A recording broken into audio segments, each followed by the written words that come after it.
안녕하세요. 자, 이번 시간은 우리 지난 시간에 지적에서 측량을 갖다가 했었는데 그 마무리 안 된 게 있습니다. 그걸 먼저 정리해 보겠습니다. 교재 149페이지 보시면은 지적 측량 성과 이렇게 나와 있습니다. 즉 무슨 얘기냐면 지적 측량하는 데 사용하는 기준점이라는 게 있습니다. 그 기준점이 교재를 보시면 하단에 도표로 정리되어 있을 것입니다. 지적 기준점하고 지적 삼각점, 지적 삼각 보조점, 지적 도근점 이렇게 세 개를 지적 측량 기준점 이렇게 부르는데 그 지적 기준점을 설치하는 측량의 이름을 먼저 아셔야 돼요. 지적 기준점의 기준점을 설치하는 측량의 이름을 기초 측량 이렇게 부릅니다. 그러면 그 지적 기준점을 갖다가 서울특별시 행정구역 위에 땅 위에다가 설치한 때는 어디에다가 어느 토지 위치에다 설치했는지 그 결과물이 있습니다. 그걸 측량 성과라고 하는데 여러분들이 이제 아셔야 될 건 그 측량 성과를 갖다가 관리하는 관리권자가 누구인지 그게 시험 문제하고 그 측량 성과를 갖다가 열람하고 싶으면 누구한테 열람을 신청하는지 그걸 갖다가 정리해 주시는 게 시험 문제입니다. 독립된 한 문제는 아니고 지문 하나로 들어갈 수 있는 주제이기 때문에 그 지문 하나를 잡기 위해서 이제 말씀드리는 겁니다. 그 보시면 자 이제 149페이지 하단에 도표 보시면 지적 삼각점의 측량 성과는 도자가 빠졌네. 시도지사가. 자 열람은 시도지사 지적 소관청이 열람. 지적 삼각 보조점 지적 소관청이 측량 성과 관리하고요. 그 다음에 지적 소관청에 열람 신청하면 되는 겁니다. 그 다음에 지적 도근점도 마찬가지로 성과 관리와 열람 신청을 지적 소관청 이렇게 되어 있으니까 전체 구조를 보시고 나서 지적 측량 기준점은 지적 삼각점이든 지적 삼각 보조점이든 지적 도근점이든 다 지적 소관청이 성과 관리하고 지적 성과 관리하는 지적 소관청에게 열람 신청하면 되는 거나 이렇게 구조를 잡아놓고 여러분들은 이제 키워드 하나를 이제 치셔서 보셔야 되는 게 시도지사가 측량 성과 관리해 주는 거 하나를 꼭 기억해 두셔야 돼요. 그게 지적 삼각점의 측량 성과죠. 그거 하고 지적 삼각점의 성과 열람 신청은 시도지사가 들어가 있죠. 그거만 키워드 치셔서 그거만 여러분들이 주의해 두시면 될 겁니다. 즉 지적 삼각점의 측량 성과 관리 시도지사, 지적 삼각점의 측량 성과 열람 시도지사에게 열람 빼놓고는 나머지는 전부 다 지적 소관청에게 열람한다. 성과 관리도 지적 소관청이다. 이렇게 정리해 주시면 될 겁니다. 그 다음에 그렇게 정리해 주시면 150페이지 표준 지적 기준점의 표지 설치 관리는 여러분들 안 보셔도 되는 주제니까 그쪽은 패스해 두셔도 될 겁니다. 그 다음에 153페이지 봐주세요. 7절 마지막 주제. 지적 파트의 이제 마지막 주제가 뭐냐면 지적 측량 적부 심사입니다. 지적 측량 적부 심사를 해주는 데가 지적위원회인데 그럼 두 군데 주제를 갖다 배운다는 거죠. 지적 측량 적부 심사 제도가 어떻게 진행되는지 그 지적 측량 적부 심사 지적 측량 적부심을 심의 의결해주는 지적위원회라는 데가 중앙지적위원회와 지방지적위원회가 있는데 그 지방지적위원회가 하는 일이 무엇인지 구성원 수를 갖다가 회의 구성원 수 그 내용들을 갖다 여러분들이 지문 잡기로 여러분들이 정리를 해주시면 될 겁니다. 자 먼저 153페이지 지문 잡아볼게요. 지적위원회가 지적측량 적부심의 의결하는 데인데 자 이제 키워드 지문만 잡아서 여러분들 따라 나가시면 돼. 이건 이해하고 그럴 주제가 아닙니다. 지문만 키워드 치셔서 지문만 눈으로 보시면 다 맞춰낼 수가 있습니다. 지적위원회 상단에 지적 측량 성과 적부 여부의 심사 청구 사항을 심의 의결하기 위해서 국토교통부 중앙지적위원회 요걸 형광펜 찢어주셔야죠.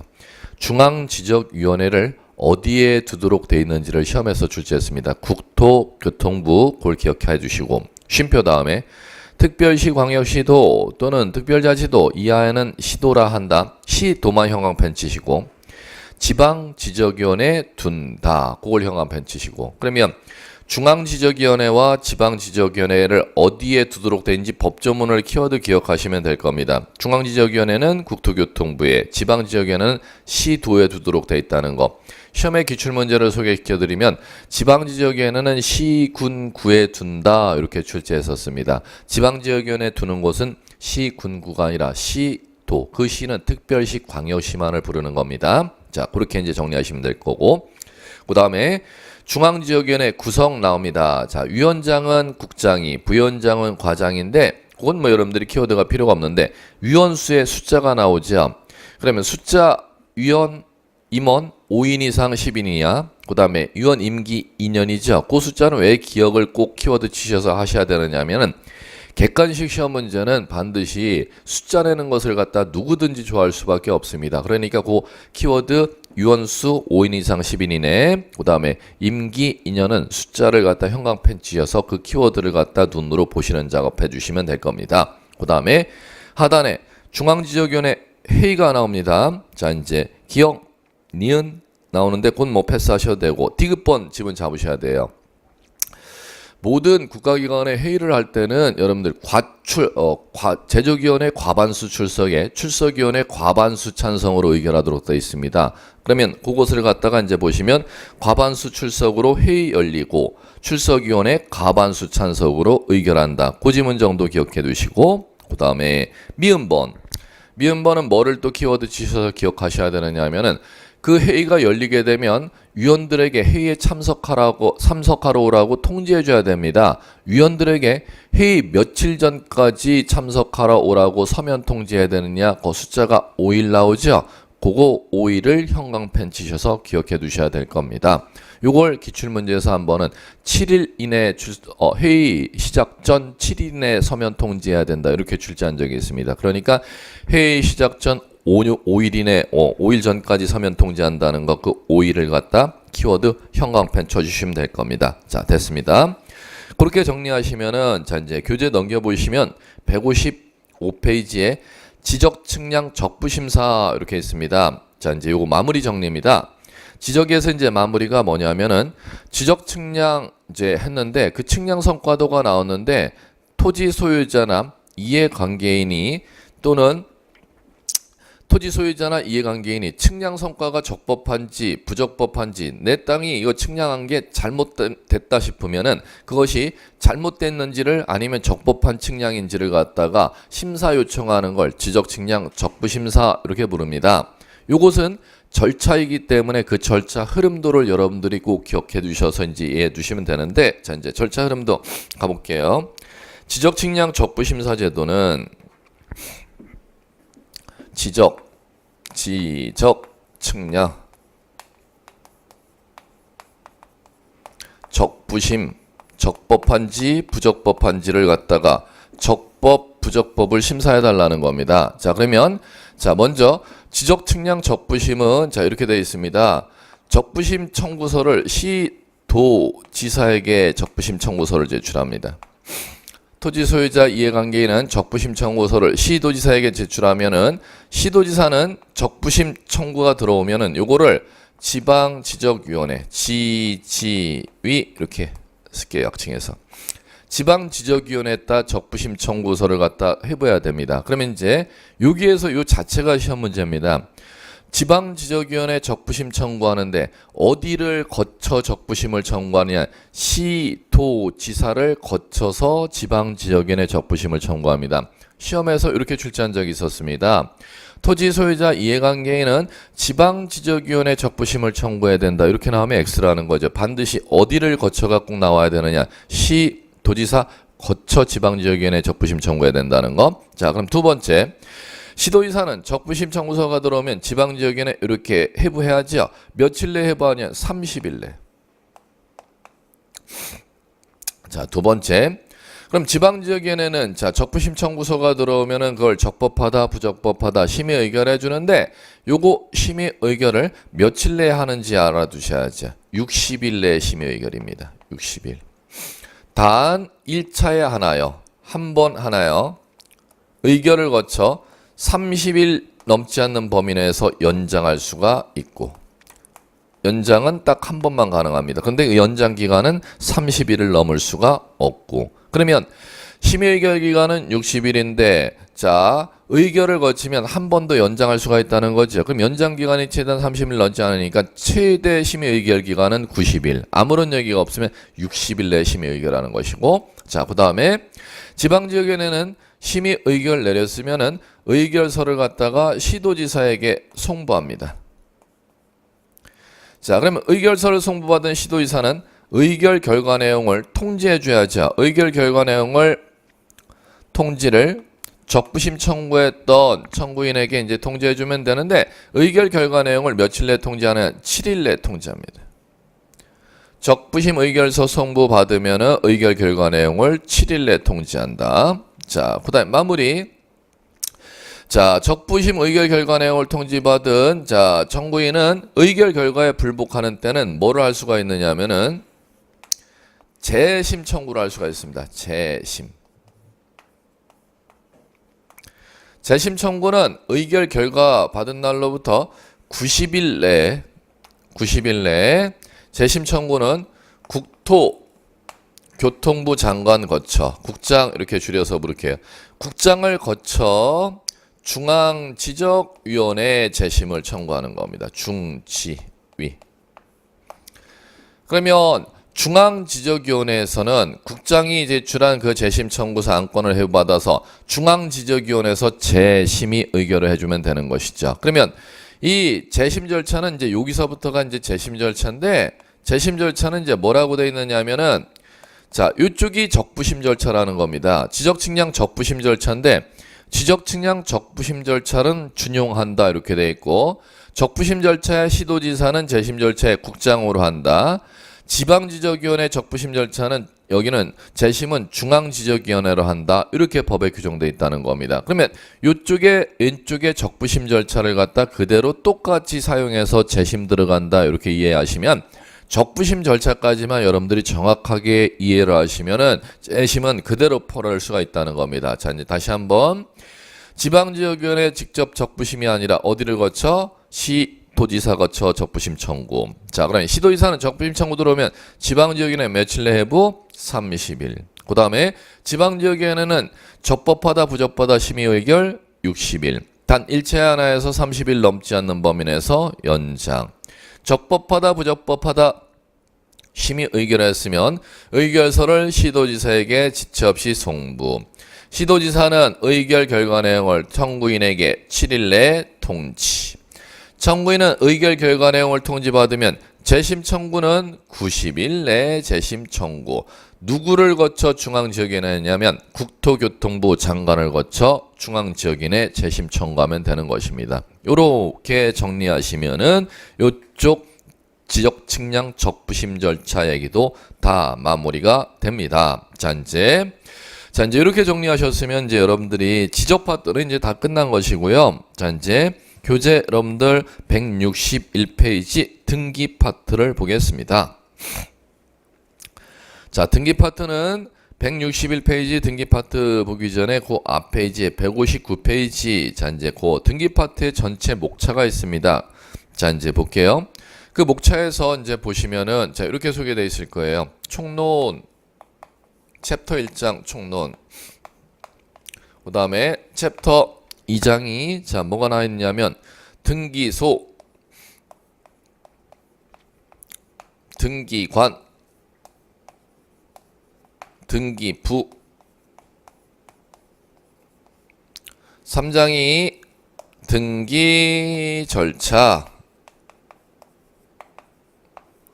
3장이 등기 절차 이렇게 나와 있고 자, 국인 3장 등기 절차라고 하는데 이건 총론 이렇게 이제 부르면 되죠.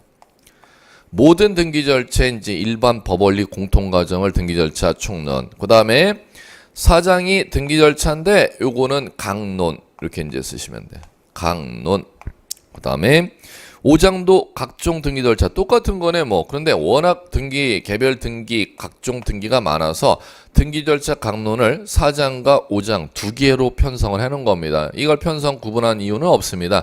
워낙 강론 절차가 많기 때문에 여러분들도 민법의 권리를 갖다가 물권, 채권 이렇게 변별을 하죠. 그럼 등기 절차도 개별 등기 강론이 많기 때문에 4장과 5장 하나의 장으로 안 만들어 놓고 두 개의 장으로 거쳐서 강론 절차를 갖다가 이제 규정합니다. 자, 이제 이렇게 이제 돼 있는데 그다음에 마지막이 이의 신청 이렇게. 이의 신청은 이렇게 6장으로 따로 떼어놔서 볼 수도 있고 요 3장의 등기 절차 총론의 마지막으로 하나의 절 파트로 집어넣을 수도 있습니다. 이렇게 이제 교재같이 독립된 장으로 편성할 수도 있고 3장 안에 이제 마지막 절로 편성할 수도 있고 이제 이런 식으로 이제 교재가 이제 구성되어 있는데 이제 보죠. 이거를 이제 소개시켜 드린 이유가 등기법에서 총 12문제가 출제된다는 겁니다. 12문제가 출제가 되는데 등기법은 워낙 주제가 방대하기 때문에 12문제를 갖다가 어디에 출제하는지 위치를 파악하시라고 여러분들한테 이제 이걸 먼저 소개시켜 드리는 것입니다. 12문제가 예전에는 요 3장의 등기 절차 총론의 출제 비율이 제일 높았습니다. 그런데 이제 이게 이제 예전이라는 건 수작업으로 등기를 할 때 이제 얘기인데 현재는 전산으로 등기 업무를 지금 모든 전 관할 등기소가 하고 있죠. 지금 현행 제도에서는 요쪽에 이제 출제 비율은 완전 줄어들었습니다. 예전에는 요 100분을 치면은 요쪽이 30에서 40% 육박하게 이제 출제했었는데 이쪽은 10%로 이제 출제 비율이 10에서 20으로 완전 줄어들고 문제 문항수 기준으로 하면은 12문제에서 자, 요쪽 등기 절차 강론의 4장, 5장이 요쪽 파트가 7문제에서 8문제. 그럼 7문제에서 8문제라는 것은 12문제에서 60%에서 70%가 이 4장, 5장으로 이 출제 경향이 아예 바뀌었습니다. 그럼 여러분들이 이제 신경 써서 봐주셔야 될, 집중해서 많이 공략하셔야 될 파트가 요 4장하고 5장, 강론 파트를 갖다가 이제 집중해서 여러분들이 봐주시기 바라고, 이 신청은 독립적인 시험 문제로 나눠낼 수 있는 장 자체가 아닙니다. 요거는 이제 제로.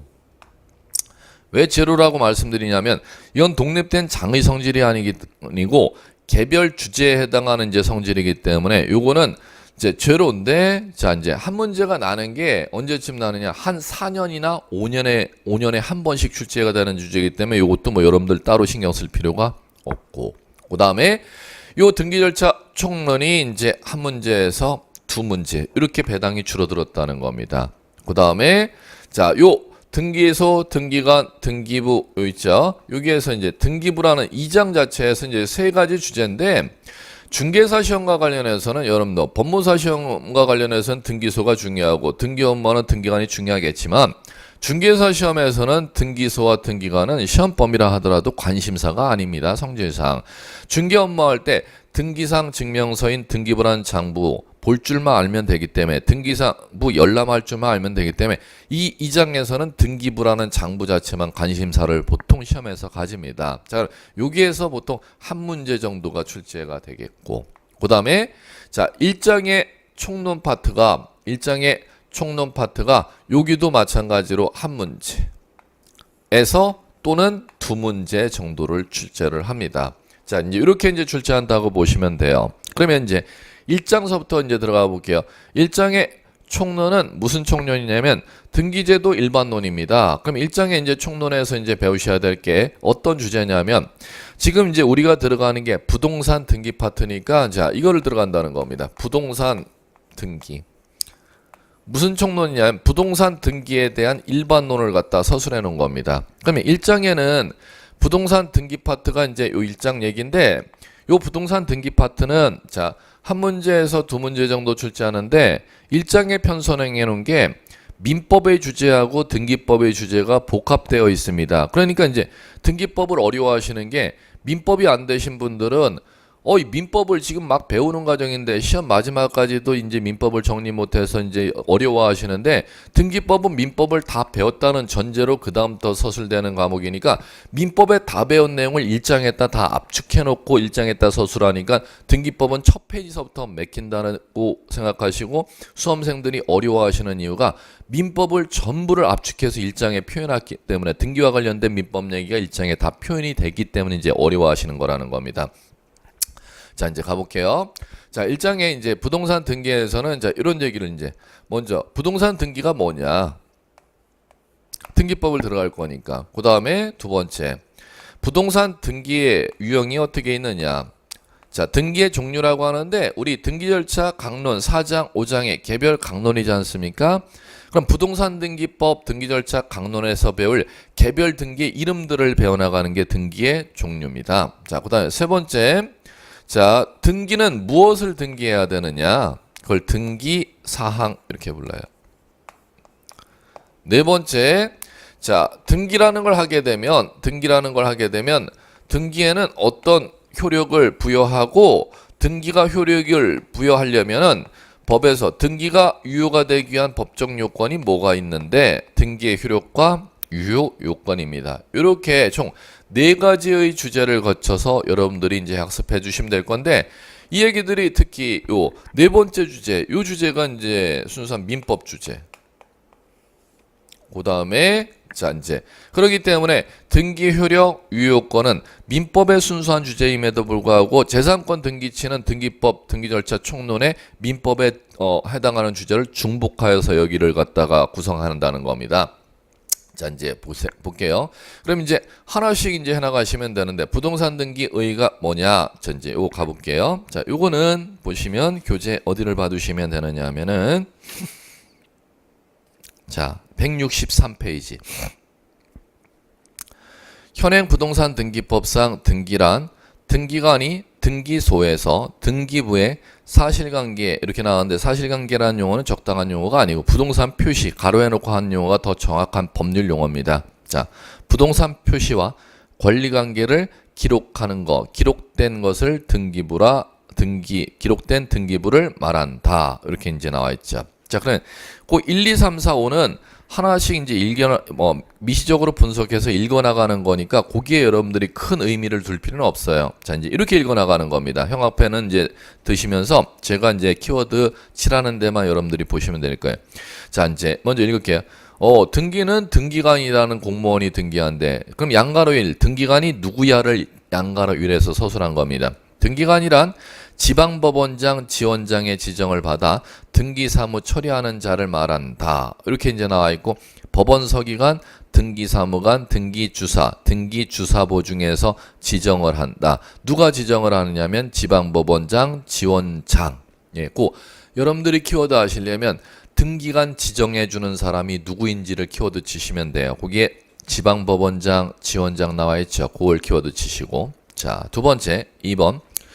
등기 업무는 등기소라는 관공서에서 등기 업무하는데 양가로 2번은 그럼 등기소가 어딘지를 갖다 해놓은 겁니다. 자, 그거 보시면 세 군데 나와 있죠.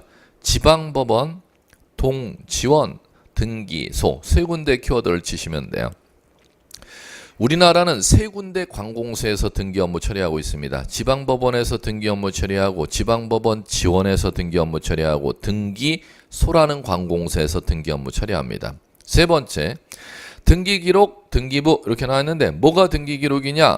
토지건물 정보를 갖다 기록해 놓은 것을 갖다 등기부라고 하는데 그 등기부, 자 이제 세 번째 등기부에서는 키워드가 토지등기부, 건물등기부 두 가지로 우리나라 법원 등기부를 구분한다는 거.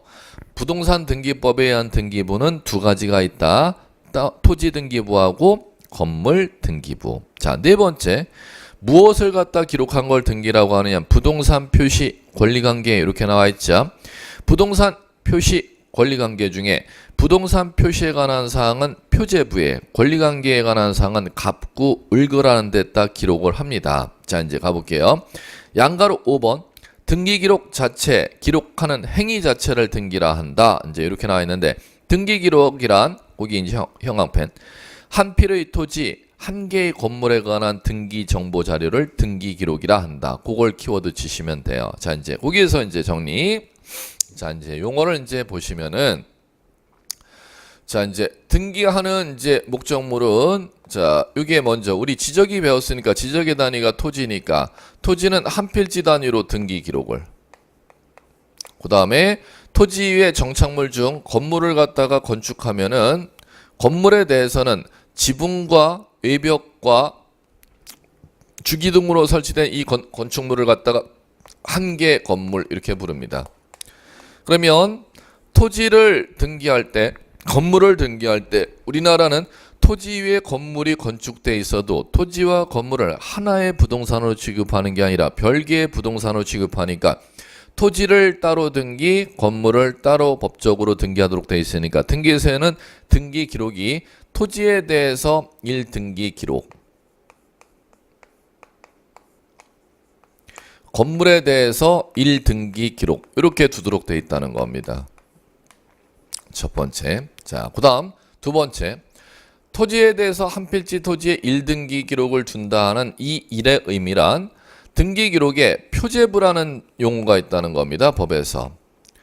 표제부라는데 갑구라는데 을구라는데 이 세 가지 법률 용어가 1등기 기록 이렇게 부릅니다. 그럼 전산에서 1등기 기록이란 표제부, 갑구, 을구 이 세 개의 양식을 합쳐서 전산의 이 세 개의 양식을 합쳐서 1등기 기록 이렇게 이제 부르는데 그 1등기 기록 안에 부동산에 관한 정보를 토지에 관한 정보를 기록하는 걸 등기, 건물에 관한 1등기 기록이란 토지랑 똑같이 적용되는 겁니다. 건물에 관한 1등기 기록을 갖다가 표제부 갑골구에 기록하는 자체를 등기 이렇게 부른다는 겁니다. 그럼 갈게요. 토지를 갖다가 등기 기록할 때는 이 땅이 대한민국의 어디에 위치한 땅이야? 자, 서울특별시 동작구 노량진동에 위치한 땅이야. 그 다음에 몇 번지 땅이지? 10번지 토지지. 그 다음에 이 땅의 용도 뭐로 사용해야 되지? 주거상업용 건축물 땅으로 사용하면 되지. 지목, 대. 이 땅 지적 측량회에서 토지대장에 등록해놓은 땅의 넓이가 있잖아요. 넓이가 300제곱미터지.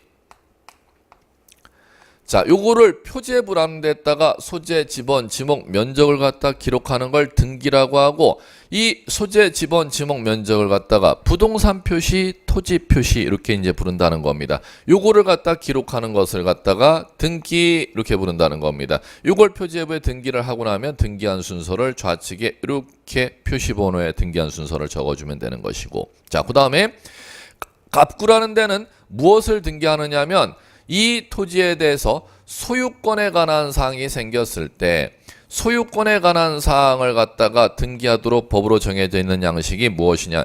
갑구입니다. 그럼 소유권에 관한 사항은 한 가지가 아니라 소유권이 발생하고 변경되고 소멸되는 과정을 이끌어서 소유권에 관한 사항이다 이렇게 부르는 겁니다. 소유권에 관한 사항이 생겼을 때는 갑구에다 등기. 자, 그 다음에 소유권 외의 권리에 관한 사항이 생겼을 때는 소유권 외의 권리에 관한 사항이 생겼을 때는 어디에다가 등기를 하도록 법으로 정해져 있냐? 을구라는 데다 등기를 하도록 되어 있습니다. 이렇게 1등기 기록에 표제부, 갑구, 을구에 토지의 표시, 소유권의 객체, 소유하고 있으면 이 소유하고 있는 땅이 어디에 대한민국 어디에 땅을 소유하고 있지? 소재. 몇 번지 땅을 소유하고 있지? 지번.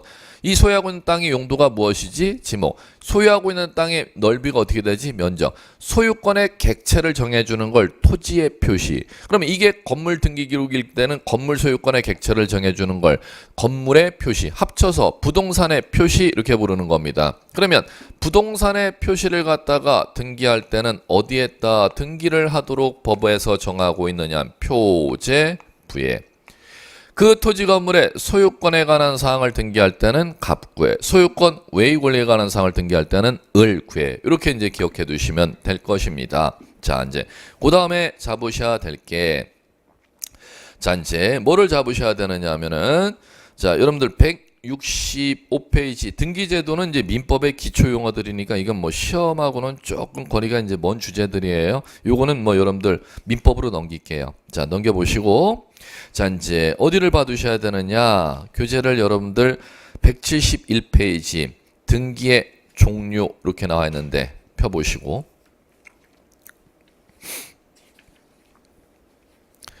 자, 등기의 종류 나와 있는데 펴보시기, 거기 펴놓고 나서 일단 또 하나 이제 잡아 나가셔야 될 게 있습니다. 등기법에서 이제 중요한 주제인데 어떤 주제냐면은, 자, 요거요. 자, 이 부동산 등기가 이제 결국 1등기 기록에 표제부 갑구 올구에 부동산의 표시에 관한 정보와 소유권에 관한 정보와 소유권 이해 권리에 관한 정보를 갖다 기록하는 걸 등기다 이렇게 부르는데, 자 이제 이게 여기에서 꼭 기억해 두셔야 될 게 있습니다. 만약에 자, 요 토지가 갑의 토지라면은 그러면 등기부에 갑구에 소유권자에 관한 사항이 갑 앞으로 이렇게 이제 기록 올라가 있는 게 이제 등기지 않습니까? 그러면 이제 이렇게 등기가 돼 있는 상태에서 소유권이 갑 앞으로 등기가 돼 있는 상태에서 이제 갑니다. 제일 많이 났던 25, 26, 27 계속 시험에서 나는 독립된 문제는 아니지만 지문으로 매년 들어가는 얘기가 있습니다. 만약에 갑이라는 사람이 을이라는 사람과 자, 이 땅을 갖다 노량진동 10번지 필지 땅을 을이라는 사람이 사고 싶어서 이 땅 등기사항 증명서, 옛날로 얘기하면 등기부 등본을 떼봤더니 소유자가 갑이네. 그럼 따라서 갑을 찾아가서 이 땅을 나한테 팔지 않겠소 했더니 그래 3억 주면 팔을게. 그러면 3억을 지급하고 이 토지를 갖다가 사는 이 채권 계약을 매매 계약 이렇게 부르는 거죠. 그러면 매도인은 소유권을 매수인에게 이전, 매수인은 매도인에게 대금 지급을 내용으로 한 채권계약인 매매계약을 체결하고 그 매매계약에 따른 잔금이 다 치러지면은 매도인의 소유권이 매수인에게 이전되는 걸 부동산 물권 변동 이렇게 부릅니다. 부동산 물권 변동은 뭐 하여야 효력이 있느냐 하면은 자, 요거요. 물권 변동은 즉 매도인 갑의 소유권이 매수인 을 앞으로 이전되는 것을 갖다가 물권 변동 이렇게 부르죠.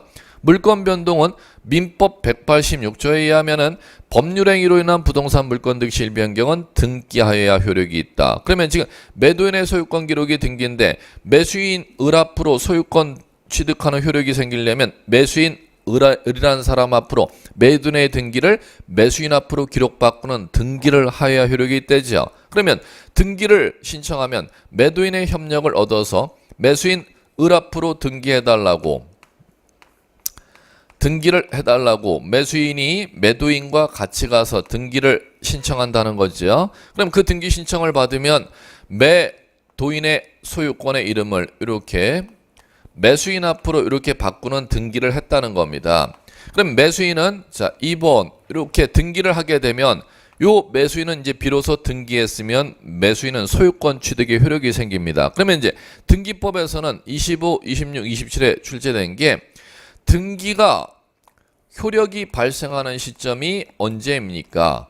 매수인 을이 등기를 했지 않습니까? 그러면 그 등기가 효력이 발생하는 시점은 매도인의 협력을 얻어서 매수인이 등기소에 들어오면은 소유권 등기 바로 우측 옆에 매도인과 매수인이 등기 신청한 날짜가 있습니다. 며칠 날 등기소에 들어와서 그 서류를 집어넣는지 요 노란 지점에 지금 소유권자 옆에 우측에 소유권 이전 등기 해놓고 요 노란 지점에 여기에 이제 날짜가 표시되는데 요때 소유권을 갖다 등기의 효력이 발생하도록 되어 있습니다. 그럼 요것을 갖다가 시험 문제에서 출제한다는 것이죠. 자, 이거를 뭐라고 부르냐면은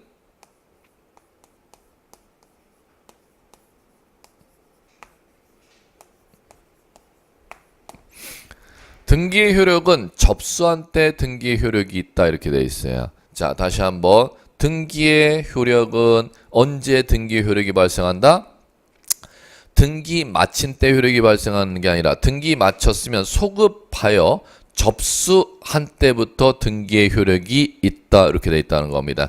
여러분 등기 개념에서는 이거를 꼭 기억해 주고 가시면 될 것입니다. 자, 이제 요거 하나를 정리하셨으면 등기 개념에서는 뭐 시험 문제는 뭐 따로 한번 이해하고 나서 시험 문제는 요거 하나를 공략하셔서 다시 한번 등기 마치면 물권 변동이 일어나는데 그 물권 변동이 일어나는 것은 그 등기를 접수한 때로 소급하여 등기의 효력을 법에서 부동산 등기법에서 인정해 준다는 거 그거 하나를 꼭 잡아 주시기 바라고.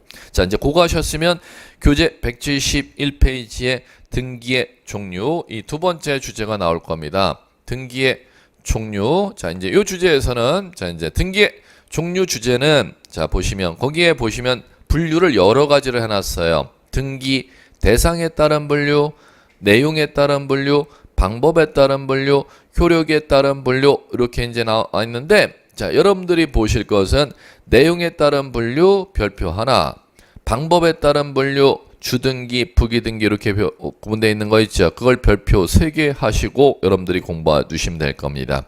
등기 종류 분류에서는 등기 방법 형식에 따른 분류인 주등기와 부기등기 변별하는 시험 문제가 반드시 독립된 문제로 시험에 출제된다 생각하시고 공부하시면 되고, 그 다음에 이제 간혹 가다가 출제되는 게 등기 내용에 따른 분류를 출제합니다. 그렇게 이제 여러분들이 정리해 놓고 보시면 돼요. 자, 이제 그럼 갈게요. 시험 먼저 용어, 시험에 나오는 법률 용어지만 시험에서 독립적으로 출제 대상이 아닌 거 용어 정리부터. 등기 대상, 부동산 표시에 관한 등기, 권리에 관한 등기 이렇게 이제 나와 있는데 이겁니다.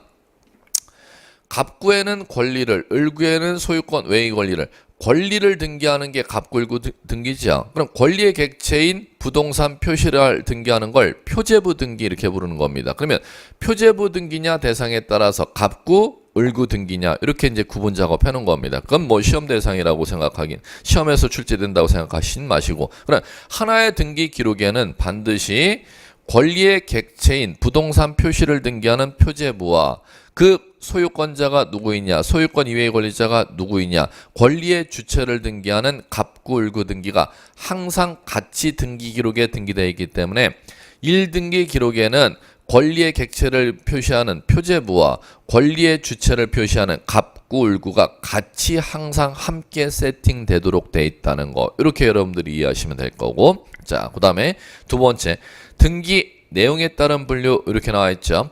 내용에 따른 분류 중에서 이제 하나씩 들어가 볼게요. 변경 등기 옆에 여백이 있죠. 그럼 변경 등기 옆에 여백이 있다 이렇게 쓰시면 돼요. 강론에서 이제 다시 다룰 거고 여기서는 용어만 정리해 보십시오. 변경 등기 옆에는 자 땡땡 해놓고 일부 이렇게 메모하시고 후발 이렇게 메모하시면 돼요. 일부 후발. 자, 그 다음에 두 번째 경정등기라는 용어가 나와 있죠. 내용에 따른 분류에서 경정이라는 용어에는 일부 땡땡 원시 이렇게 정리하시면 되겠고, 세 번째 말소등기 이렇게 이제 나와 있는 데는 말소등기라는 용어 옆에는 전부 이렇게 단어 쓰시고 원시 또는 후발 이렇게 정리하시면 되겠고, 그 다음에 말소회복 이렇게 나와 있습니다. 말소회복. 자, 말소회복 옆에는 전부 또는 일부, 전부 또는 일부 부적법 이렇게 쓰시면 돼요. 부적법. 그 다음에 멸실 이렇게 이제 나와 있는데 멸실 등기 옆에 여백에는 자 이렇게 쓰시면 돼요. 부동산 전부 이렇게 이제 용어 메모해 놓으시면 돼요. 자, 요거를 이제 꼭 메모해 놓고 이제 여러분들이 학습을 하시면 될 겁니다. 자, 이제 하나씩 이해 들어갈게요. 변경 등기 일부 후발이라는 용어는 자, 이렇게 이제 이해하시면 되겠죠. 만약에 자, 이렇게 전세권 설정 등기가, 전세권 등기가 있었습니다. 그럼 전세권 설정, 자, 접수 연월일, 접수 번호 설정 계약, 그 다음에 계약 연월일, 자, 그 다음에 전세금 1억, 그 다음에 전세 기간, 전세 범위, 전세권자 A 이렇게 등기되어 있었습니다. 자, 이제 갈게요. 그러면 이게 이제 등기 기록이고, 만약에 이 소유자가 갑인데 갑과 전세권자 A가 전세금 1억으로 계약서를 써갖고 전세등기 세입자 A 앞으로 등기해 줬잖아. 하고 나서 이 전세권 등기 안에 기간을 갖다가 기간이나 전세 금액이 있으면 기간이나 전세 금액을 전세권자와 소유자가 요걸 갖다가 합의해 갖고 기간을 연장하거나 단축하거나 전세 금액을 증액하거나 전세 금액을 감액하는 걸 합의를 전세권자와 전세권 설정자가 할 수가 있다는 겁니다. 그걸 고치러 가는 것을 갖다가 법률 용어로 무슨 등기라고 하냐면 변경 등기 이렇게 부릅니다. 그러면 전세권 등기 안에 기간이나 전세 금액만 고치는 걸 일부 이렇게 용어 사용하면 되겠죠. 그 다음에 자 전세 기간이나 전세 금액을 전세 등기할 때부터 고치는 겁니까? 전세 등기하고 나서 합의하에 고치는 겁니까? 전세 등기하고 나서 합의하에 고치는 거죠. 그걸 법률용어로 후발 이렇게 용어 사용하는 겁니다. 그러면 두 번째 경정등기는 일부 똑같네. 변경등기와 볼게요. 기간이나 금액을 고치는 건데 경정이라는 용어가 나와 있다는 건 변경등기의 차이점. 원시라는 용어가 뭐냐 하면은 갑과 을이 전세 계약을 체결했기 때문에 전세 등기를 했었죠. 요 계약 체결해 갖고 전세 등기했어요. 등기부에 써 있지 않습니까? 그런데 계약서에는 애당초 전세 기간이 계약서에는 3년인데 2년으로 지금 등기부에 기간이 표시된 겁니다. 그러면 자, 일부죠. 기간만 잘못됐기 때문에. 그러면 전세 원래 계약 기간 3년으로 2년을 갖다 고쳐야 되니까 기간 건드린 거니까 일부지 않습니까? 그런데 계약서의 전세 기간을 아예 등기할 때부터 잘못 등기한 걸 발견했지 않습니까? 그걸 원시 이렇게 부르는 겁니다. 그러면 경정 등기와 변경 등기의 차이점, 공통점은 요 일부라는 게 공통점, 차이점은 뒤에 후발이면 변경, 원시면은 경정 이렇게 간다는 겁니다. 자, 세 번째 말소 등기는 등기의 전부가 부적법할 때 하는 게 말소 등기라는 겁니다. 뒤에 원시, 후발 이건 따지지를 아니하고. 그러면 전부라는 건 전세권 등기 이 자체가 잘못됐다는 거죠. 그러면 이제 보죠. 전세갑과 A가 전세 계약을 쓴 적도 없었다. 그러면 금액 기간만 잘못됐으면 전세 등기 자체가 잘못 등기난 거임. 전세 등기 자체가 잘못 등기난 걸 원시적 전부 부적법하면 무슨 등기 대상? 말소. 자, 두 번째. 전세 계약 체결했고 A 앞으로 전세 등기 해줬는데 전세는 이 전세 기간이 2년이 끝나면은 전세권은 소멸하지 않습니까? 그걸 후발적 전부 부적법. 그러면 전세 기간이 만료하면은 말소 등기의 대상이 된다는 겁니다. 계약서 쓴 적도 없었는데 전세 등기에도 말소 등기 대상. 계약서 쓰고 전세 기간이 끝나고 나면은 전부 소멸하니까 말소 등기의 대상. 그러면 변경 경정 등기는 일부가 대상이 되지만 말소 등기는 전부가 소멸시킬 목적으로 할 때 말소 등기라는 거. 이렇게 이제 이해하시면 되겠고. 자, 그다음에 말소회복 등기 갈게요. 말소회복 등기는 등기의 전부 일부가 부적법하게 말소되었다는 거죠. 자, 이제 이렇게 이해하시면 되겠죠. 자, 등기의 전부 일부가 부적법하게 말소되었다. 자, 이제 두 가지 가볼게요.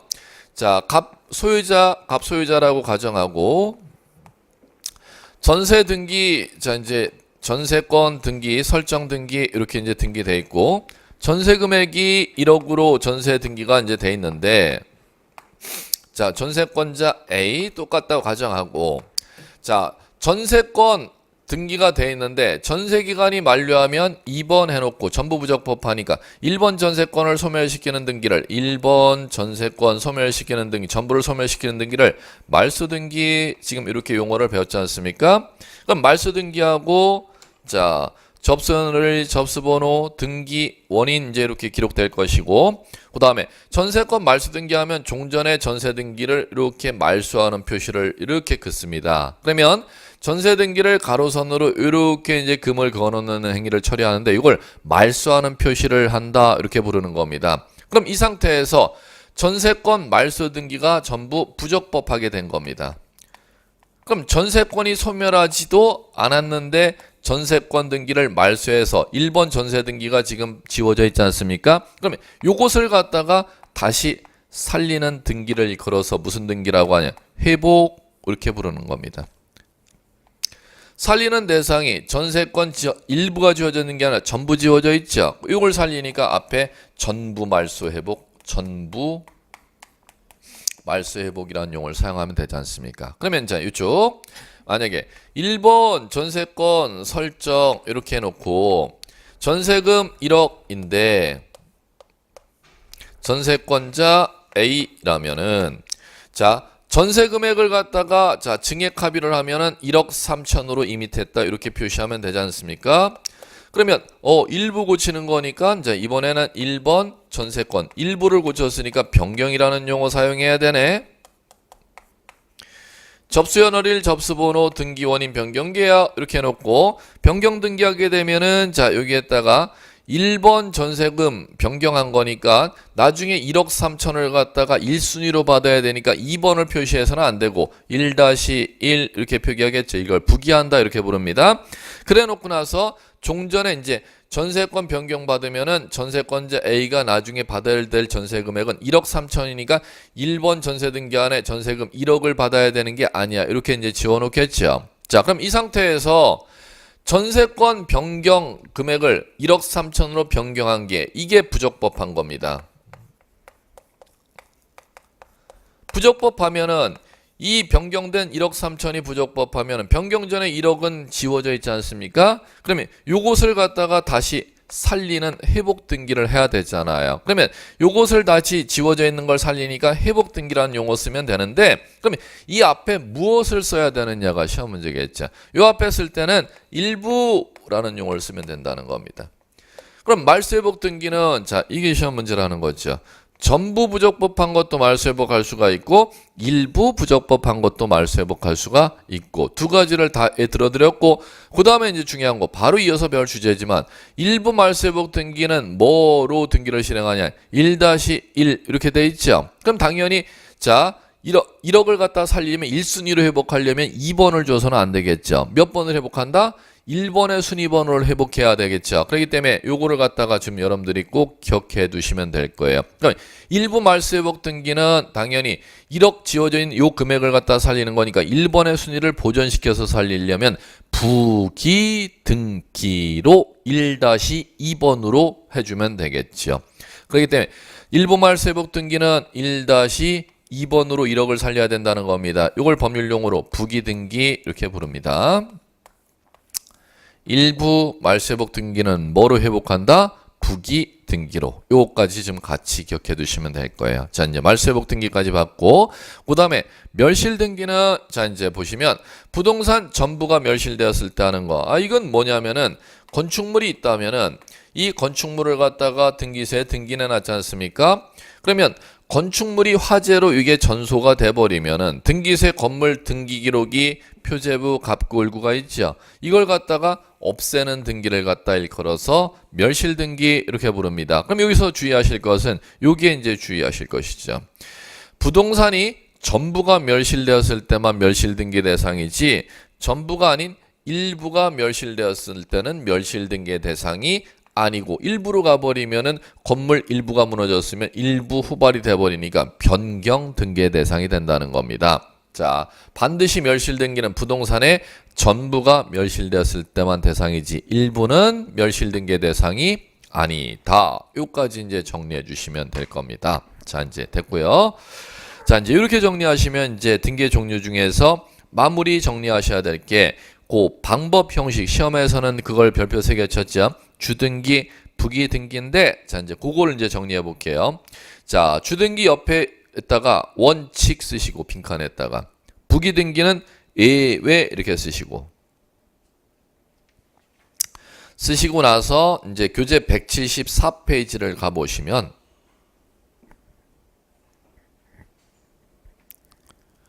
하단에 3, 등기 형식에 따른 종류 해놓고, 자, 의 볼게요.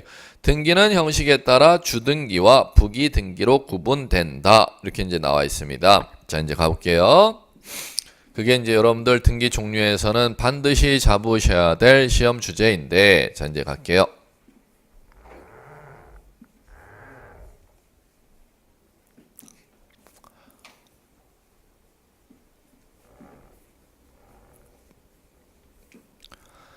자, 이제 등기를 할 때 등기 형식에 따라서 방법에 따라서 자, 어떻게 구분하냐? 주등기 이렇게도 구분하고 주등기와 부기등기 이렇게 이제 구분하는데, 자, 음은 주자인데 이게 한자로 하면 뜻을 풀이하면 독립주자입니다. 그렇기 때문에 따라서 이제 뜻으로 하면 독립등기 이렇게 용어를 사용하기도 합니다. 두 가지 용어를 이제 다 익혀주시면 되죠. 음으로 하면 주등기, 뜻으로 하면 독립등기 이렇게 용어 사용하시면 되고, 더할 부자니까 부기등기 이제 이렇게 용어 사용하시면 되는데, 주등기가 뭐야, 부기등기가 뭐야? 자, 이거부터 이해. 자, 이제 갈게요. 주등기는 자 이제 만약에 갑구라는 데다가 등기를 하면은 자 소유권을 갖다가 이제 등기하는데 갑구지 않습니까? 그러면 최초 소유권 등기하는 데가 최초 소유권을 등기하게 되면 소유권 보존 등기 이렇게 이제 기록을 하고 그 다음에 옆에 몇 년 몇 월 며칠 몇 번째로 소유권 보존 등기 서류 갖고 와서 접수인을 접수번호 기록하고 등기 원인은 없고 최초 소유자 갑 이렇게 이제 기록을 하고 주민등록번호 주소 요거 이제 생략하게 이렇게 등기한다는 겁니다. 그러면 하나의 등기가 끝마쳐졌으면 등기한 순서를 갖다가 등기 전산 기록한 좌측에 여기다 등기한 순서를 기록한 데를 순위 번호라고 하고 등기를 갑구에 처음 올린 거니까 등기한 순서를 1번 이렇게 이제 매겨 나갑니다. 그러면 소유권 보존 등기는 등기한 순서가 독립주자, 독립된 번호 1번으로 부여가 돼 있죠. 이걸 이제 법률용어로 주등기다, 독립등기다 이렇게 불러나가시면 된다는 겁니다. 자, 이제 그럼 가볼게요. 그 다음에 자, 이 소유권자 갑이라는 사람이 땅을 매매하게 되면 소유권 이전 등기 신청이 들어오면 소유권하고 이전 해놓고 접수연월일, 접수번호, 등기원인, 매매, 계약연월일 해놓고 이전받은 소유자을 이렇게 적어주고 주민등록번호, 주소 이렇게 적어주면 되지 않습니까? 그럼 또 등기가 하나 끝마쳐졌다는 겁니다. 그럼 등기한 순서를 갖다가 자 1번 다음에 독립된 순서로 하면 1번 다음에 등기한 독립주자 쓰면 2번 이렇게 이제 써주면 되는 겁니다. 그럼 등기한 순서가 1번, 2번 이런 식으로 표기되어 있는 등기를 갖다가 주등기, 독립등기 이렇게 불러나가시면 됩니다. 그러면 부기등기는 자 언제 허용하느냐? 법률에 규정이 있을 때 이제 허용하는데 그 법률에 규정되어 있는 사유를 여러분들이 이제 시험 문제에서 맞춰내셔야 된다는 겁니다. 이제 가볼게요. 자 이제 뭐를 부기등기로 하느냐 하면은 법에서 175페이지 보시면은 175페이지에 하단에 그 도표 박스 위에 디귿번, 니은번에서 니은번 봐주십시오. 변경경정 등기, 일부 말소된 권리 회복 등기, 환매 등기 나와 있죠. 거기서 환매 특약 등기 먼저 형광펜 쳐보시고 이제 들어가 볼게요. 환매 특약 등기는 자 이제 요겁니다. 갑이 을에게 땅을 갖다가 매매했다는 거 팔아먹었네. 그럼 대금 받고 을에게 땅을 팔아먹었는데 매도인 팔아먹은 갑이 대금이 마련되면 을로부터 땅을 도로 찾기로 요 매매 계약할 때 채권 특약을 했으면 그 채권 특약을 환매 특약이라고 하고 환매 특약은 이 소유권 이전 등기 매수인 을 앞으로 등기할 때 같이 등기 신청하도록 되어 있습니다. 그럼 환매 특약 이렇게 이제 등기되면 접수연월 접수번호가 요거랑 같을 거 아닙니까? 그럼 등기원인 환매. 자 그리고 여기다가 이제 환매권자 갑 이렇게 등기하는 게 환매 특약입니다. 그럼 환매 특약을 이제 등기했으면은 이 소유권 이전 등기와 접수연월일 접수번호가 같기 때문에 다음 순서 소유권 이전 등기 다음 순서로 하지 말고 이 소유권 이전 등기 주등기 순서와 동일한 순서로 표시하려면은 당연히 2번에 덧붙여서 이렇게 등기해야 된다는 겁니다. 요걸 일컬어서 부기한다 이렇게 부르는 겁니다. 첫 번째 부기하는 거 꼭 기억해 두실 거. 무슨 등기? 부기등기, 환매 특약 등기 꼭 기억해 두시고 두 번째 기억해 두실 게 그 앞에 환매 특약 등기 왼쪽 옆에 그거 언제 정리했었죠? 자 말소회복 등기에서 부적법하게 말소된 사항을 회복하는 걸 말소회복 등기라고 하는데 전세권 말소회복 등기를 예를 들어 드렸습니다. 전세권 불법으로 말소된 걸 전부 회복할 때는 주등기로 하는데 전세 금액 1억인데 1억 3천으로 증액을 했는데 증액된 사실이 없을 때 불법 말소되기 전 전세금을 회복하는 걸 일부 말소회복 등기라고 하죠. 그건 반드시 부기등기로 합니다. 그러면 회복 등기에서 뭐를 할 때는 부기등기해야 한다? 일부 말소 회복할 때. 자, 일부라는 단어가 꼭 들어가셔야 됩니다. 그럴 때만 법에서 부기등기하러 되어 있습니다. 그럼 이 자리 일부가 안 들어가. 전부 말소회복 등기하면은 땡, 율로 간다는 거죠. 주등기로. 자, 그 다음에 두 개 익히셨습니다. 그 다음에 세 번째 익혀야 될 거. 자, 일부 말소회복 등기 왼쪽 옆에 변경경정 등기 이렇게 나오죠. 자, 변경경정 등기 이것도 설명한 거. 자, 이제 들어가 볼게요. 을구에, 자, 이제 이번엔 을구에 전세권 자, 다시 한번 설명했던 거 다시 한번 반복해서 이야기. 전세권 설정 등기 접수연월 접수번호 등기원인 설정 계약, 그 다음에 계약에 따른 전세금 1억, 그 다음에 전세기간 전세권자 A 이렇게 이제 표시됐다는 겁니다. 그럼 변경 경정 등기란 요 1억 전세 등기 안에 있는 1억 전세 금액을 갖다 1억 3천으로 이렇게 증액하는 걸 변경 등기 이렇게 부릅니다. 그럼 변경 등기는 여기에다가 전세권 변경 등기하면 나중에 전세권자가 A가 전세 금액을 변경 전 1억을 받아야겠습니까? 1억 3천을 받아야겠습니까? 1억 3천을 받게 된다면은 자, 요거를 2번으로 받아서는 안 되고 1순위로 1억 3천을 받아야 된다면 여기에다 당연히 1번에 덧붙여서 이렇게 이제 부기를 해줘야 1억 3천 변경된 금액을 1순위로 받잖아요. 그러고 종전의 전세 금액은 이렇게 이제 말소하는 표시를 해야죠. 자, 다시 한번. 변경 등기는 이해관계인이 없을 때는 부기 등기에 의하도록 되어 있습니다. 자, 그 다음에 또 하나가 만약에 이것도 잘 납니다. 똑같은 상황에서 전세권 설정 등기가 이렇게 돼 있고 접수연월 접수번호가 있고 등기원인 계약 이렇게 돼 있으면 전세 금액이 1억 이렇게 이제 돼 있는 상태에서 전세권자 A가 있는데 이 지금 토지에 저당권 설정이 지금 돼 있는 상태에서 저당 채권액은 이번에는 5천만 원이라는 겁니다.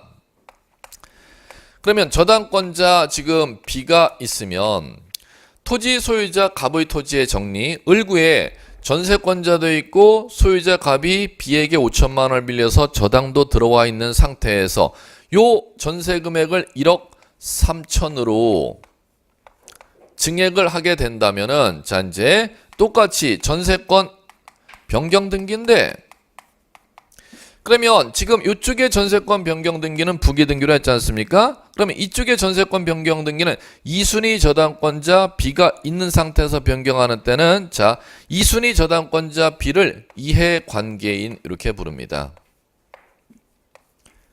그럼 요 이해관계인의 인이 1억 전세금 1순위 전세금액을 1억 3천으로 증액하는 것을 갖다가 승낙을 갖다가 해주는 경우는 자 3천만 원으로 1억 3천으로 증액되는 걸 2순위 저당권자 2번 저당권자가 승낙해 준다는 건 1억 3천을 1순위로 이렇게 이제 해야 된다는 거죠. 근데 승낙을 안 해주는 때는 3번으로 해야 된다는 거지 않습니까? 이걸 시험에서 가장 지금까지 많이 물었습니다. 권리변경 등기는 자 요 자리에 번호가 3번이 쓰일 수 있고 1-1번이 쓰일 수 있는데 3번이 쓰이는 거를 주등기 1-1로 쓰이는 걸 부기등기라고 하는데 이해관계인이 승낙을 해주는 때는 부기등기로 승낙이 없으면 주등기로 하도록 되어 있다는 겁니다. 그 다음에 전세금 증액할 때 애당초 2순위 저당권자가 없을 때는 무조건 부기 등기로 증액을 하도록 되어 있고요. 예, 요까지 익히셔야 돼요. 자, 이제 요까지 이제 익히셨으면 자, 이제 세 가지 부기 등기로 하도록 되어 있는 거 변경 등기 요까지 익혔습니다. 권리 변경 등기는 자, 첫 번째 부기 등기에 의해서 변경을 하도록 되어 있다는 거 1억 3천으로 변경하는 거. 그런데 자, 1억 전세 금액을 갖다가 1억 3천으로 변경하는데 2순위 저당권자가 있을 때는 그 상황을 법지문에서는 법률 용어를 이해관계인이 있는 때 이렇게 부릅니다. 그런 때는 이해관계인이 승낙해주는 때만 부기로 승낙해주지 아니한 때는 주등기로 변경하도록 돼 있다는 거. 그걸 좀 꼭 익혀주시기 바라고. 제일 많이 출제됐던 개별 주제입니다. 요거 한매특약, 일부 말소 회복, 권리 변경 요까지. 자 이제 잠깐 쉬었다가 가보죠.